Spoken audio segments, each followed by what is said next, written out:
All right. So, with this one, so first of all, this is a court watch.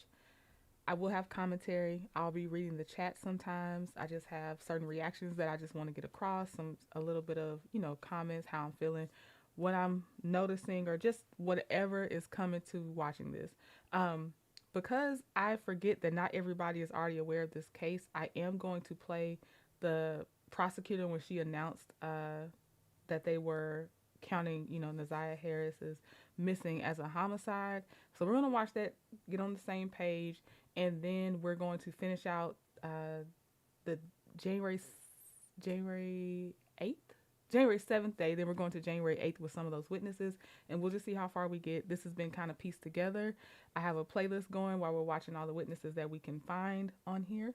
So we'll get started, but yeah, just know I will be talking. All right, so let's see here. I have spent decades of my career looking at pictures of murdered people. When I was trying homicide cases for 6 straight years as an assistant prosecutor, I would spend hours thinking about the victim whose case I was getting ready to try, wondering how they spent their last weeks, their last days, their last hours, and their last minutes of their lives. What were they thinking about? Did they know that the end was near? And if it was someone they knew, what must they have been thinking as they were shot, stabbed, or whatever mechanism of death was used and confronted them with by the person they knew or loved? I can't imagine the thought that goes through their minds. But it's always, always 1,000 times worse when the person is a child or a baby, someone in the dawn of their lives who haven't begun to live their lives. The picture behind me is of Ziyah, and that will always be haunting, because it was taken just a short time before the evidence shows that she was never seen or heard from again. It was taken by Naziah herself, a selfie. That's the last known picture that we know about of her. And it was pointed out to me by one of the detectives on this case and by one of the prosecutors. She is smiling, waving, saying hello. But little did she know that she was really saying goodbye. We will provide to you later a very skeleton timeline of the time right before her death, before and after. Of course, the detail would be provided in court. The evidence shows overwhelmingly in this case that she is in fact deceased. The last time she was seen alive was January the 9th of this year, 2024, almost 9 months ago. Her missing status was reported to the Detroit Public School Police Department by her grandmother on that very day, when she never returned home from school. And again, that was January the 9th of 2024. In early February of 2024, the case was turned over to the Detroit Police Department. Frankly, that should have happened right away. But they began investigating immediately. The evidence would further show that through text messages that we know and that we have, Ziyah and this defendant were going to meet after school on January the 9th. We know that she did indeed meet up with the defendant that we're charging in this case. We also know that several people close to Mr. Butts, who we were charging later, saw them together in several different locations, people that he knew well. We have evidence that at 9:30 p.m. on that day, that Mr. Butts checked into a motel and that Ziyah was never seen or heard from again. Not from her family, not from her schoolmates, not from her friends, not from social media where she was extremely active with her friends, not from teachers, no one. We know that she had no medical conditions that would cause a life-threatening medical emergency to her. And he, again, was the last person that saw her alive. She would have turned 14 years old just 10 days ago, on September the 16th of 2024. And again, no one has seen or heard from her. You look at that face, and you do not see the horrors that she had gone through in her short life. The exploitation, the molestations, the sexual abuse, and the pregnancy that she was concealing. The evidence will show that from one of her text messages to and with Jarvis Butts. And we also know, the evidence will show, that there's no evidence of anyone else being the father of that child, other than the defendant himself, who we charge today. And he knew she was pregnant. We know that he was also searching for ways to abort the baby. We know that sexually explicit photos were requested by him of her, and that she complied and sent them to her. All at the hands, we allege, the man we are charging with her death and also her long-term sexual abuse. In our warrant review process that Matt and Tina and others put together, excellent work on that. Video of 111 gigabytes. Witnesses and witness statements, body-worn camera, and let me not forget, it was Tina and Matt's memo, but the work of the Detroit Police Department. Anyway, we reviewed 111 gigabytes of video, witnesses and witness statements, body-worn camera footage, surveillance video, police reports, documents, 19 gigabytes, medical records, search warrant returns, phone extractions, which came to 506 gigabytes. Today we are charging Jarvis Butts with 1 count of first-degree premeditated murder, 1 count of criminal sexual conduct in the second degree, and 1 count of child sexually abusive material. Today we are also charging Mr. Butts with more counts of criminal sexual conduct on 2 more girls, yes, girls, on 2 other separate cases. The girls in question now are 20 and 11 respectively today, but both were under the age of 13 years old at the time the offenses occurred that we're charging. We are charging that one victim who is now 20 years old, that from April of 2012 to April of 2014, is alleged that defendant Butts sexually assaulted the victim at a residence in Detroit. Further facts and evidence on that matter will be placed on the record at the preliminary examination. In that case, we charge Mr. Butts with criminal sexual conduct, 1 count in the first degree, person under 13, defendant 17 or older. In that case, we are also charging Mr. Butts with 3 counts of criminal sexual conduct in the second degree, person under 13, defendant 17 years or older. In the second criminal sexual conduct case, well, I guess the third, that we're charging today, we are alleging that the victim, who is now 13 years old, that from July 2015 through July 2017, we're alleging that he sexually assaulted residents in Detroit, and again, further facts and evidence will be developed at the preliminary examination. Defendant Butts have been charged with, in that case, 1 count of criminal sexual conduct in the second degree. Child under the age of 13, Mr. Butts over the age of 17. Based on all the evidence that I've laid out now, and much more that will be shown later in court, based on all these cases we will present in court, Mr. Butts targeted and befriended women who had to have sexual relationships with their young daughters. He would have relationships. I just want to pause that part because that's the part that I was looking at, and I looked at those women, but I was like, I'm not trying to insult those women, but I'm like, I feel like he's picking a type, and he, and he wouldn't be the first predator to pick women with children, because as you see, society tells women with children you should settle for anything anyway because you have these kids and who's gonna want you and all this other stuff, but I felt like he was picking them because they had children, and he picked a certain type of woman within that, in my opinion. From who I've seen on the stand so far, I feel like he's picking a certain type of woman, not just women with children, but I'll let it keep going. Relationships with their mothers, but his true desire was to have sex with their young daughters. That's what the evidence will show. He was a classic and expert groomer and pedophile. It's incredibly sad, incredibly unspeakable, and we want to bring justice to her and her family. I have to take this moment to say something to you, and this is not directed at all at Ziyah's family, who by all accounts had many in her family that truly loved her. This is directed to everyone else listening to me now. We must be very careful who we let into our hearts and our homes and our lives, especially if you have children. We must be very careful who we have around our children and elders respectively. We must also be very careful who we leave our children with, even if they are in a relationship partners, family, and friend. I'll say that again. Even if they are relationship partners, families, or friends. Life can be hard enough at times, but when it comes to our children, we must be deliberative, we must be diligent, and laser focused on their safety. And sometimes we must make decisions about them and their lives that we may not like and that they may not like, but it's for the betterment of them and their safety and their future. When something doesn't feel right, even if it's just that voice in your head, it usually isn't right. And sometimes when we are attentive and we do everything right by our children, things can still happen and still go very wrong despite our best efforts. This can happen to good watchers of children. But we must always ask ourselves at the end of each and every day, was I right by each member of my household in terms of their safety? Did I do right by my children? Now, of course, Mr. Butts is presumed innocent unless and until he's found guilty on each and every crime and count that we have charged today. We have been told this morning that the arraignment will be tomorrow, we think at 10:30 a.m. in the morning, but we don't have confirmation of that yet. But the arraignment, we are told, will happen tomorrow morning. Okay, so if you came in later or if you're going to play or be in the replay gang, that's the background in case you're not familiar with the case.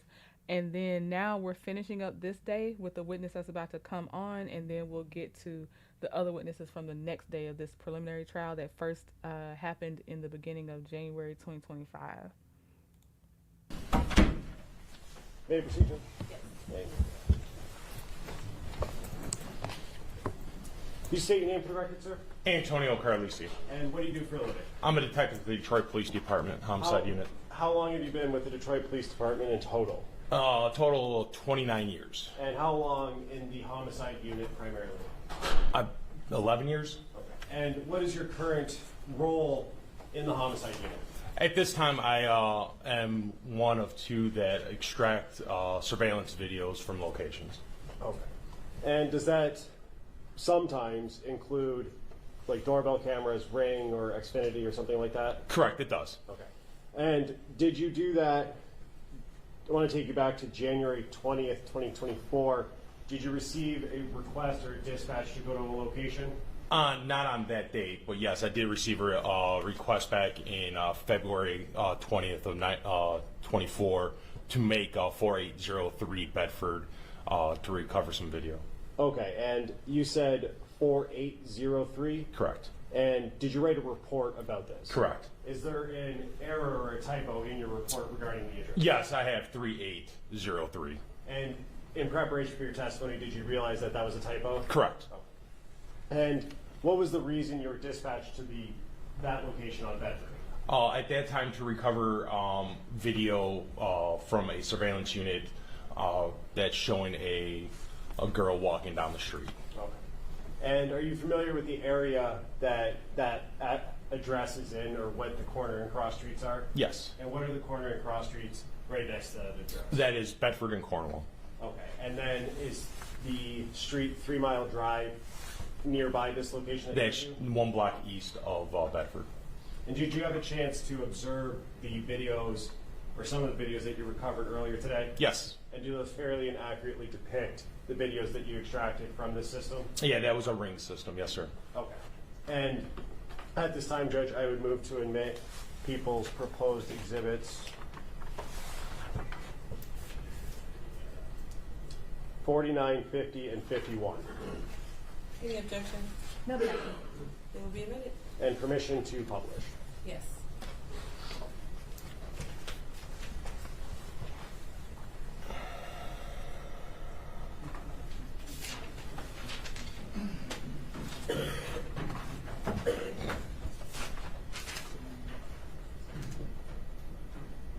And playing exhibit.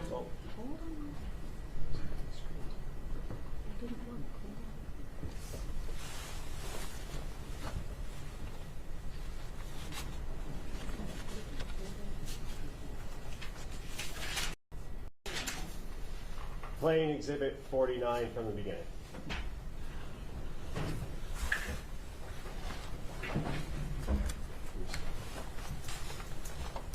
And stopping the video at 9 seconds in. I'm not going to ask you to narrate what we're seeing in the video. I just want to lay some groundwork as to what we're looking at. Did you see that bus go by on the right side of the screen? Correct. And where is that bus approximately stopping right now on the screen?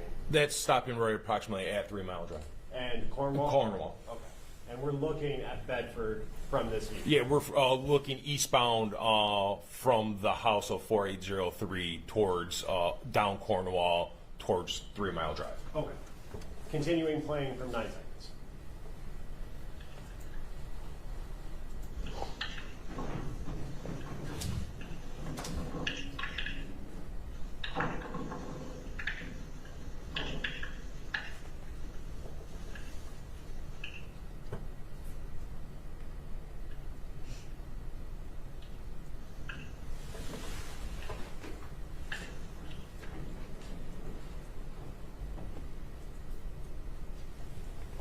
Okay, and from my understanding, and I'm gonna say everything that I say take with a grain of salt because I'm following it like y'all. But this would have been where Ziyah was supposed to get off her school bus that day had she taken the bus from school. But apparently through the text messages, she was going to meet Jarvis Butts, the defendant, instead, so she didn't get off the school bus. So I think this is the location of her normal bus stop. But I'm willing to be corrected on anything.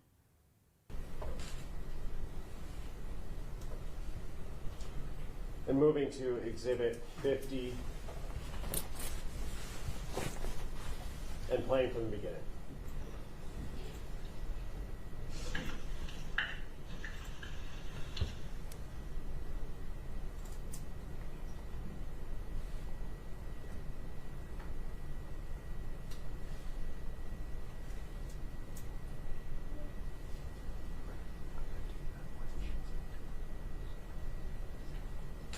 And moving now to Exhibit 51.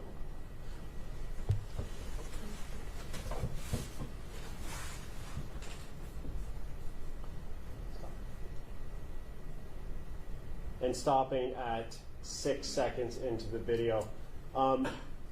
Detective, is there a timestamp on this video that you can see or that you know of? There is a timestamp. Can you Yes. see it on the screen right now? No, sir. And is it being obscured by the zoom thing in the bottom right corner? Correct. Is there anyone- Are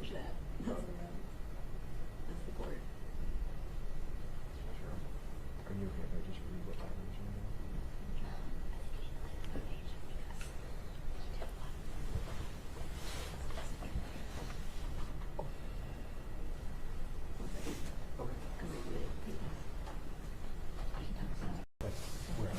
Detective, when you went to extract this, is there something you do or a process that you follow to calibrate the time system on, Yeah.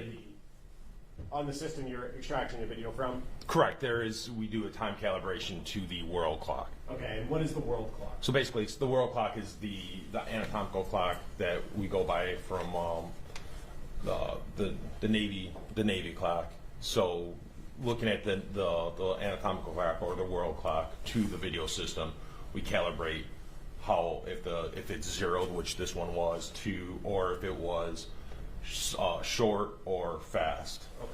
So you would be able to tell if the time system that is on the video is 10 seconds fast, 2 hours fast, or slow? Slow, correct. And what was the result again for this video? Again, this was 0 to the world clock, so it was on time. Okay. And Just go full screen. Are you good? Okay. Move light.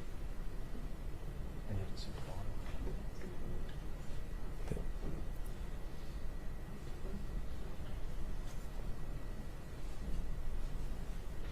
and Just take out your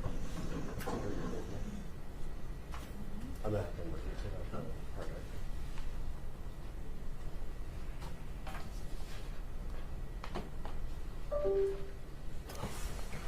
May I approach the witness, Judge? Yeah. Detective, can you read, it might be easier on the laptop, what the time is in the bottom right corner on the screen right now?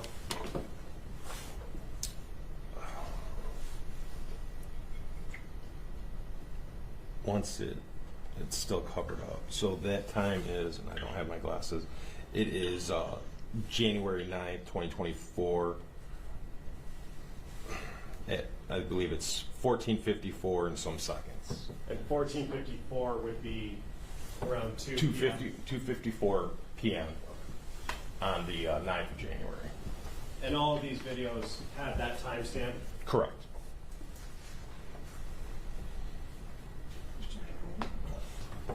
And playing the video now from 33 seconds.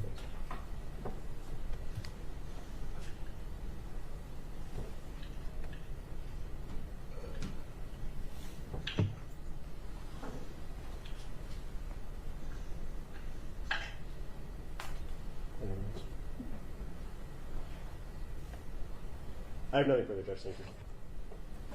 Cross?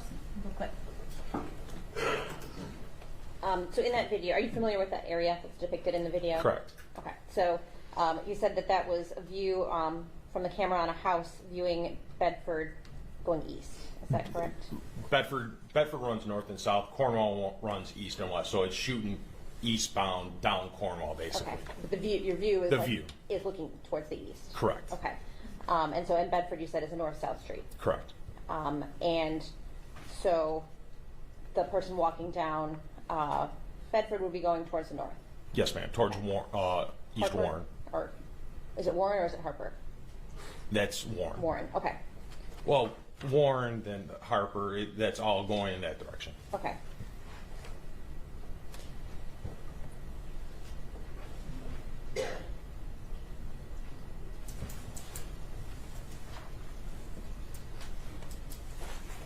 Nothing else, thanks.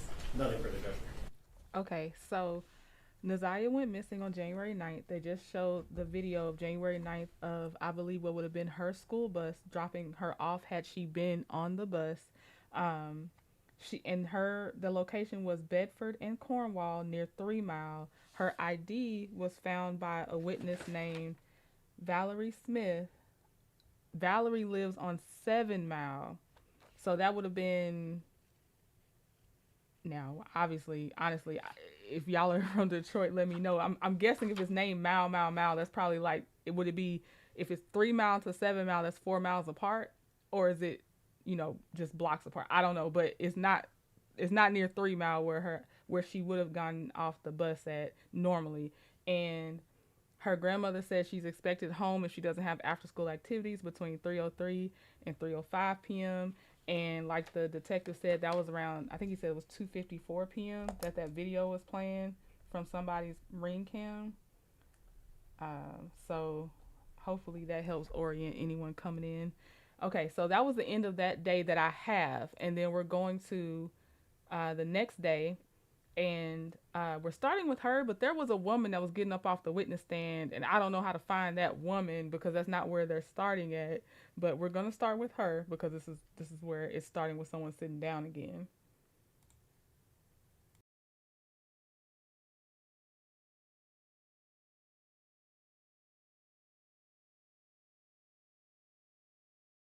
It was. And would you within the Detroit January? Can you state your name for the record? Yes, Sarah Markle. And how are you employed today? I am a detective with the Detroit Police Department. And I want to take your attention back to January of 2024. At that time, were you assigned to a specific division within the Detroit Police Department? Yes, back then I was assigned to major crimes homicide. And what was your role in major crimes homicide at that time? To do phone extractions. And is that something you did on a regular basis? It was. And would you extract upwards of 1,000 phones a year? Yes, I was averaging around 2,000 phones per year. Something that you were trained to do at that time and are trained to do? Yes. Okay. Were you provided with multiple devices in this case relating to the investigation into the death of Ziyah Harris? I was. And who provided you those devices, or which unit provided you those devices primarily? Homicide. Okay. Specifically, cold case or missing persons? The missing persons squad within homicide, yes. Okay. And just very briefly, can you talk about what a phone extraction or forensic extraction is from a cell phone? Yes, so to put it in just very simple terms, it is making a copy of everything that's within a device. It's using special software in order to do that, to make sure that the information or that copy is done in a secure manner. But it is just making a copy, connecting the phone to the software program on a computer and making a copy of anything that is inside the phone. And does that include things like messages, user accounts, photos, videos, things like that? Correct. And contacts that Yes. the person had? Okay. Yes. And is there a way that you go about that process that allows yourself or the OIC or a prosecutor or defense attorney to be able to view and understand what the data that was on the phone? Yes, so when the extraction is done, the report is put into what's called the Celebrate Reader program. The reader program is provided to the officer in charge of the case, and a copy is put on evidence. That program that contains all of the information from the extraction is the reviewable format or copy that anybody can look at who has the actual report. Okay. And so after it's put into that readable format, anyone would be able to go in and click around and see different dates and times and things like that of when things were sent or received? Yes. Okay. And does that also include something called a preliminary device report? Yes. And what is that? It's just the basic information about the device that was extracted. So you'll get the identifying information on that device, the phone number, the IMEI, those types of basic identifying information. And in this case, you did multiple phones, but in particular, did you do a phone with the last 4 digits for the phone number 2510, if you remember? It sounds familiar. I could verify the actual exact number if I could see my supplement. May I approach, Judge? Yes.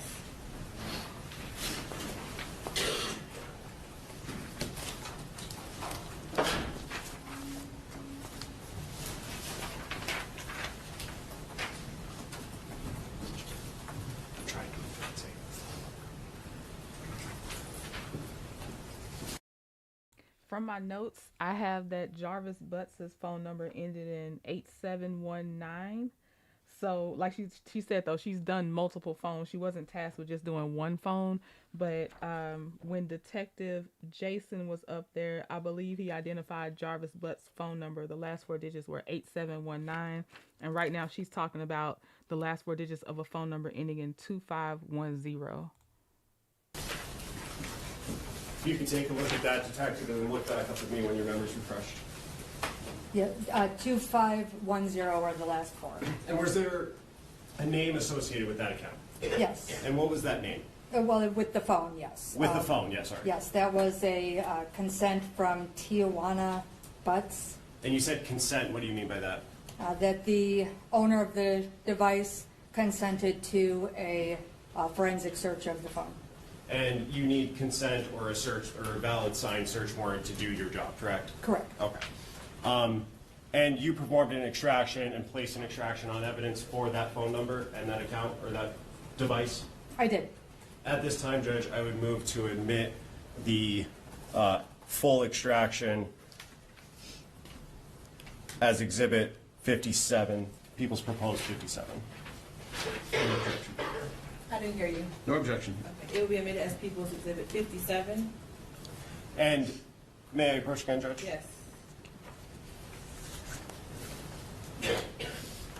I'm handing you what's been marked as People's Proposed 58.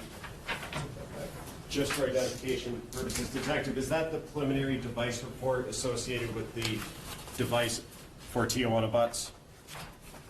Yes, the First 2 pages. of first that. 2 pages are. Okay. And that includes the number on there ending in 2510? It does. And that includes your name on there as well? Correct. May I approach again, Judge? Yes.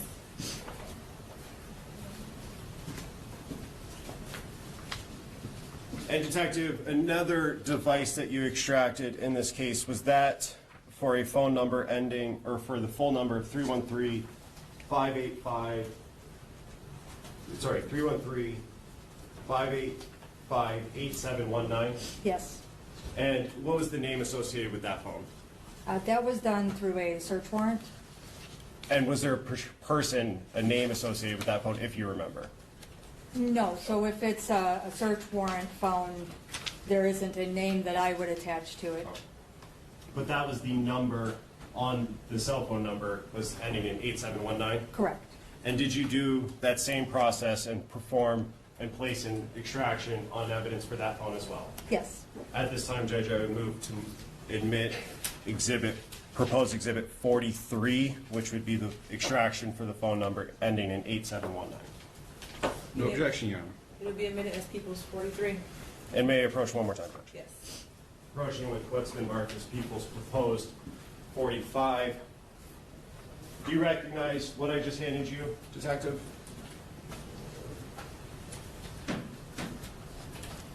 Yes, And is that the preliminary device report for the phone number ending in 8719? it is. Move to admit people's proposed 45. Any objection? No objection. It'll be admitted as people's 45. And very quickly, Detective, I want to direct your attention. Well, let me ask you this. Are there user accounts included in the preliminary device report? Yes, this isn't the user account section, but within the device information, there is an Apple ID account associated with it. Okay, and if you could flip, I think it's on the 5th page of that 10-page document. I'm sorry, you said page 5? Do you see user accounts later in that document on subsequent pages?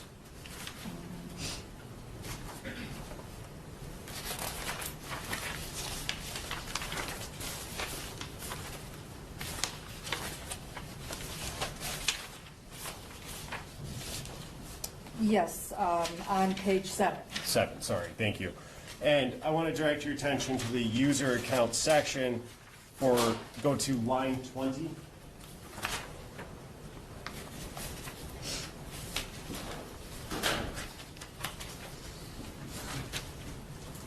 Yes, And is there a user account listed on line 20 for an email? there is. And what kind of email is that? It's a Gmail? And is there the actual email address listed in that section as well? Yes. And what's the email address for the Google or Gmail account? Jarvis Butts 82@gmail.com. And going to line just a couple down on 24, is there an account listed on line 24 of the user account section? Yes. And what is that for? This is an Instagram ID account. And is there a user ID or a username associated with that Instagram account? There is. And can you read that? J Bo back to the money. And is that all one word? It is. Okay. And then is each Instagram account associated with a unique identifying number? Yes. And is that number, that unique identifying number listed on line 24 that you're looking at right now? Yes, in the second column, there it says user ID. And just read those numbers for the record.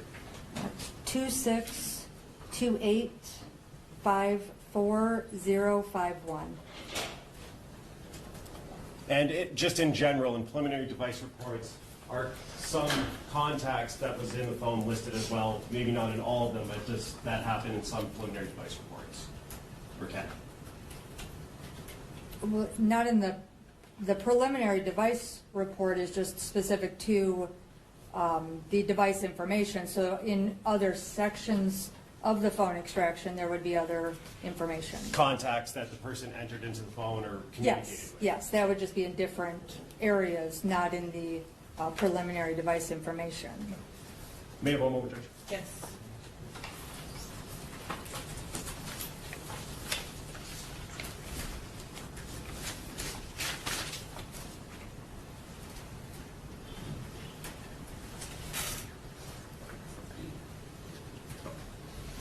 And just a couple questions based on your experience performing phone extractions. Is it possible to recover things that have been deleted from the phone? It is. Okay. And is that a guarantee that you're always going to get all of the deleted content from a phone? No. Can you just talk about that very briefly? So there's any number of variables that could impact the ability to get deleted information. So it could be make, model of the phone, the software version of the phone, whether or not that phone is supported on the equipment used, a number of different things, if we have the passcode or not. I mean, the possibilities are long. And does someone going into their phone and actually deleting like a text message or photo affect whether it's going to be recovered? Yes, it can. Where, after someone deletes like a text message, for example, where would that go into the phone where it may or may not still be able to be recovered? So it depends again on what the make and model of the phone is and what the version is.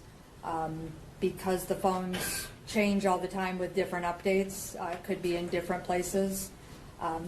Usually would go into like an unallocated space or into the trash can where the user can't see it, but it could still be in that trash can or in the deleted files on the phone that the user doesn't necessarily see, but would still be available possibly through an extraction.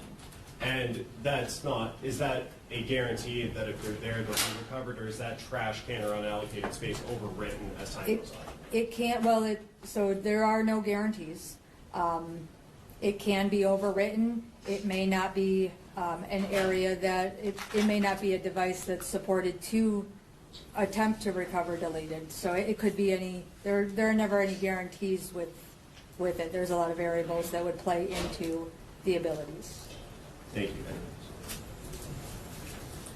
I have nothing further, Judge. Thank you. Okay, Ross. Good morning, Detective Markle. Good morning. Now, you say that at the time you were assigned to phone extraction?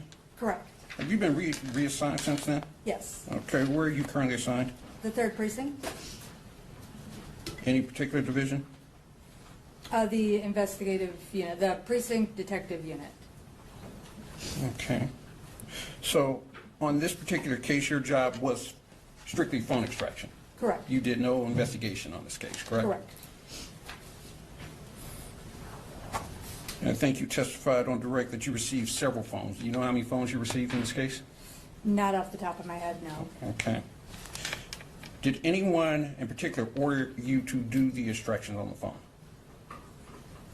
Well, that was, at that time, my only position at homicide. So to order me or to just do In what this my- particular case, did the OIC say, here, these phones are a particular, possible evidence in this case? So was there an order to extract the evidence in this phone, in these cases? I guess I'm not sure what you mean by order. Like, did some... Yeah, I'm wondering what he means as well, and where is he going with this? Because I'm trying to speak up. Sorry. I'm wondering where he's going with this because she said she did it only if she has a warrant. So to me, the order is coming from the judge's warrant, and then it goes to the proper department of whoever is going to actually do the thing. So that's so I'm not sure. I'm just wondering where he's going. I'm not saying I'll know, but I'm just wondering. Somebody order, like verbally tell me to do something, or are you talking So about the you weren't search warrant directed order? to search these phones? You were just your overall duties, you just searched the phones? Well, I do the extraction, the data extraction on the phone. Okay. Were you told a particular a suspect to look out for on this case? No, I don't have information on the case. I do the extractions and then return the reports to the officer in charge or that team that is working on the case. Okay. So you extracted all the information from the phone, and I think you've already testified. You used Cellbrite to download the information? Yeah, Cellbrite was Cellbrite was the main tool Okay. that was used. And I think you already testified that there are times that you don't get all the information. Correct. It may not be a complete download. Correct. You may get pieces, but other parts we just don't have. Correct? Yes, that is always a possibility. Okay.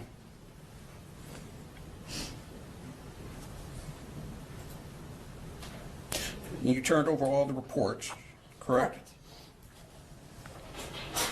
And I think you testified that for the phone number ending in 8719, Yes. you downloaded the information from that.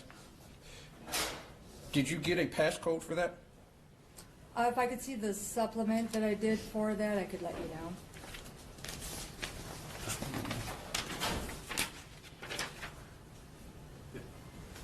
May I approach you, Your Honor? Yeah. Is this your supplemental report, Your Honor? Detective. Yes. And the 8719, there was a passcode provided. So you did not have to, for lack of a proper term, break into the phone. Correct. The passcode was provided. Yes, Where'd you get the passcode from? from the officer in charge when the phone was dropped off. I think you testified that you found a couple of emails, correct? And that phone? Yeah, Email accounts. In that device, in the preliminary device information, it gives that basic information about the accounts or Apple ID. It doesn't give you information on who was using the phone, I mean, using those email addresses, correct? Correct, So there's no way of knowing who used those accounts, correct? correct.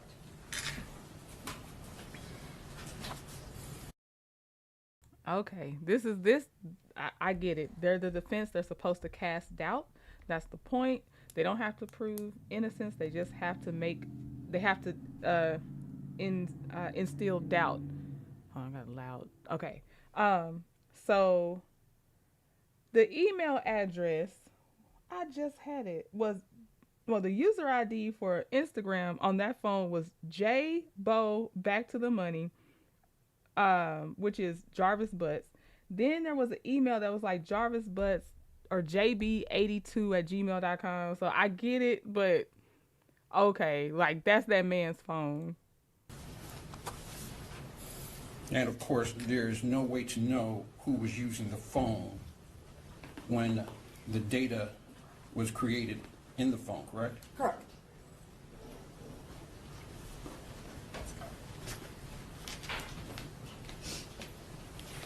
Thank you. I have no further questions. I have no further questions.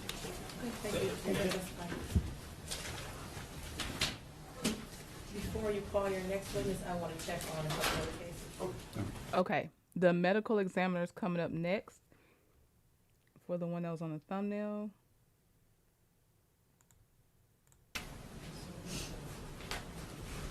R-A-L-E-S. Good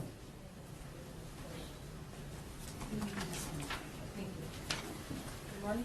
Good morning. Tell the truth, the whole truth, and nothing but the truth. How you doing? Okay. Watch yourself coming into the witness box. Are you ready, Mr. Smith? Thank you, Judge. You state your name for the record? My name is Omar Reyes. And what do you do for a living, sir? I am currently the Interim Deputy Chief Medical Examiner for Wayne County Medical Examiner's Office. And how long have you worked at the Wayne County Medical Examiner's Office? About 6 years. And what is your role at that office? I perform autopsies to determine the cause and manner of death. And do you have certain education that allows you to do that job? Yes. And can you tell us about that education? I'm a physician by occupation and forensic pathology by specialty. I attended medical school at Damascus University in Syria. After that, I moved to the U.S. where I did my residency training in anatomic and clinical pathology at Henry Ford Hospital in Detroit. Following that, I did a fellowship in forensic pathology at the Medical College of Wisconsin and passed the board examination in anatomic, clinical, and forensic pathology. And is that two separate board certifications? Yes. Okay, and can you just separate those out? Yes, so I passed the board examination for anatomic and clinical pathology and the board examination for forensic pathology, so I'm certified in both. And then, is that while you were working at the Wayne County Medical Examiner's Office? No, before. Okay, and then you started working there? Yes. And for the last 6 years, has it been your primary role or one of your main roles is to perform autopsies? Yes. Okay. And are you currently practiced or licensed to practice medicine in the state of Michigan? Yes. And have you testified as an expert in this field before? Yes. Judge, at this time, I would move to qualify Dr. Reyes as an expert in forensic, anatomical, and clinical pathology. Your Honor, I'm actually going to object. I don't see the relevance of Dr. Ray's testimony in this matter. We haven't heard anything that he's performed an autopsy. That would be the matter of his expertise. Judge, I believe that as an offer of proof, Dr. Reyes is going to testify to a review of Ziyah's medical records that he was provided and his opinion as to those records. I can ask him if record review is something that he does as part of his job on a regular basis. If you could. Yeah. Doctor, in terms of performing autopsies and coming to your conclusions as to cause and manner, do you regularly review medical records associated with the decedent? Yes, I do. And is that something that can inform your opinion as to a cause and manner of death? Yes. And do you rely on those records in various cases? Yes. And were you asked to review medical records in this case? Yes. You did not perform an autopsy in this case, though, No. right? I would renew my qualification for Dr. Reyes, Judge. I would be curious to know what was the date on the medical records that he reviewed for any relevance of the medical records to this matter. Well, I think it's relevant because we provide offer proof as to why the witness is on the stand regarding medical records. I guess I can object when we get to that. Right, point. we Understood. object or on cross. So, yes. Thank you, Judge. And, Judge, at this time, too, and I should have done this before I called him, I would move to admit People's Proposed 18, which are the medical records from July 2014 to October of 2023 for Ziyah Harris. And at this time, I'm going to object to the admission of these records as irrelevant. They're through October 2023. The date of disappearance of Ziyah Harris was January 2024. That's a 4-month period. I don't see how these are relevant to what might have happened in those 4 months. It's certainly not relevant to what may have happened on January the 9th. And, Judge, I think the defense's objection as to relevancy goes to the weight that this court can give those or not give those records, not the admissibility of those records, because while it doesn't encompass straight up to the January 9th, it does encompass a several-year period for her where, as again, an offer of proof, the doctor is going to say there was nothing life-threatening that he saw in these records. I would agree. Overruled. So I would admit that's People's Exhibit 18. 18, Judge, thank you. I just noticed he's not in the courtroom today. Jarvis Butts. So far, he had been in the courtroom each time, but today I don't see him yet. And may I approach, Judge? Yes. Approaching is what's now been admitted as People's 18. Doctor, do you recognize that document?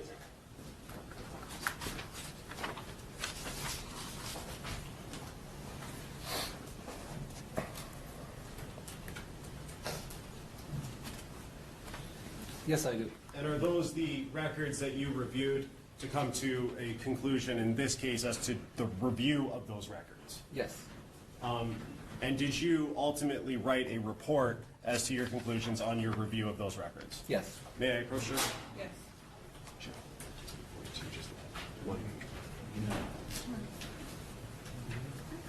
I'm approaching with what's been marked as People's Proposed 42.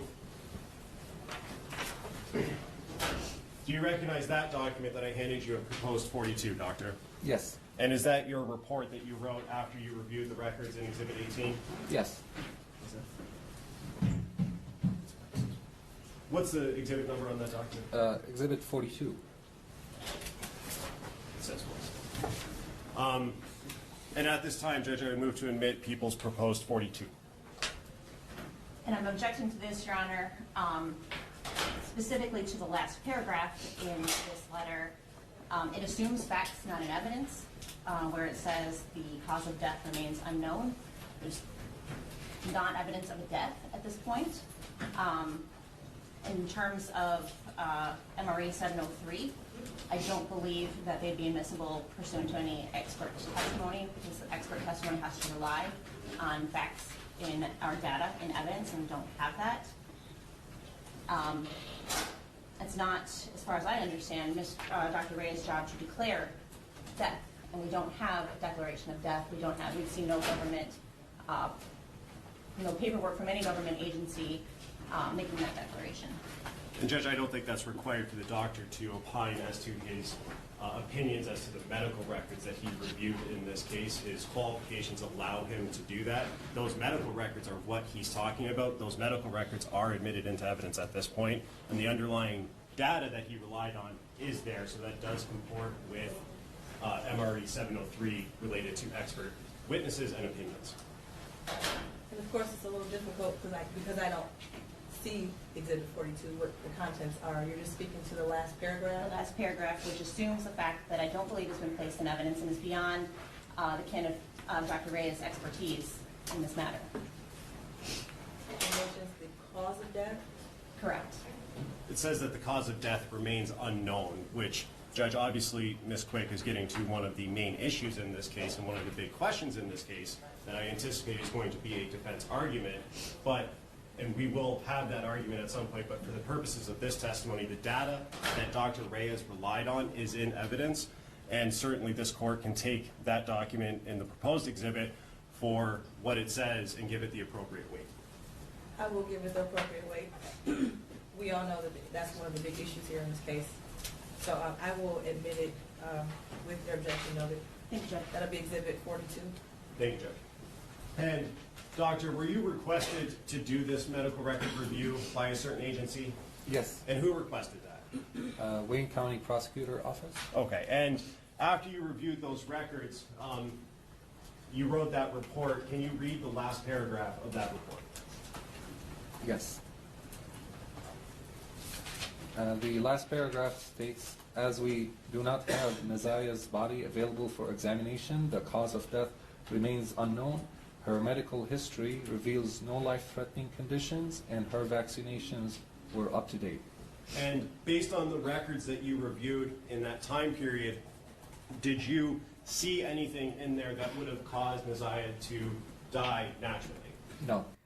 That was a reasonable paragraph in my opinion, but I understand the defense doesn't want anything about anything that would lead it to be that she was actually, it was actually a homicide, because like the prosecutor said, their defense is probably going to be, one, you're trying to rule this a homicide period and you haven't recovered her remains, and then you're trying to say my client is the one that committed the homicide. So on the defensive side, I see why they argued it, but to me that seems like a reasonable paragraph summary after you review a child's records to see if they were, if anything indicated they would just be gone and missing and they died of natural causes. But obviously it's just my opinion. I have nothing further, Judge. Thank you. I just have one. I just want to make sure I have the dates correct. You stated the medical records are from January 14th, 2023. January 2014 to October of 23. It's July 2014. July 2013, sorry. It is contained in that exhibit. Okay, can you just publish it? Permission to publish. Thank you. Very well, Michelle.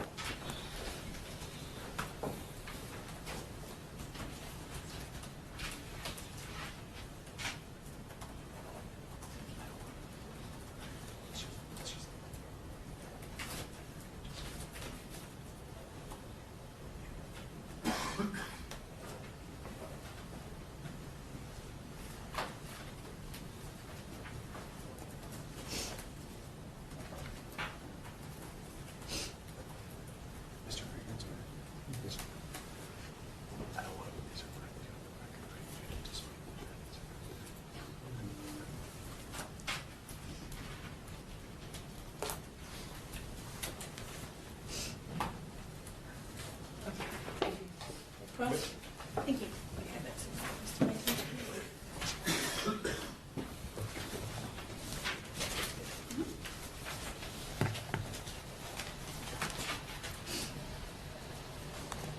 Good morning, Dr. Reyes. Good morning.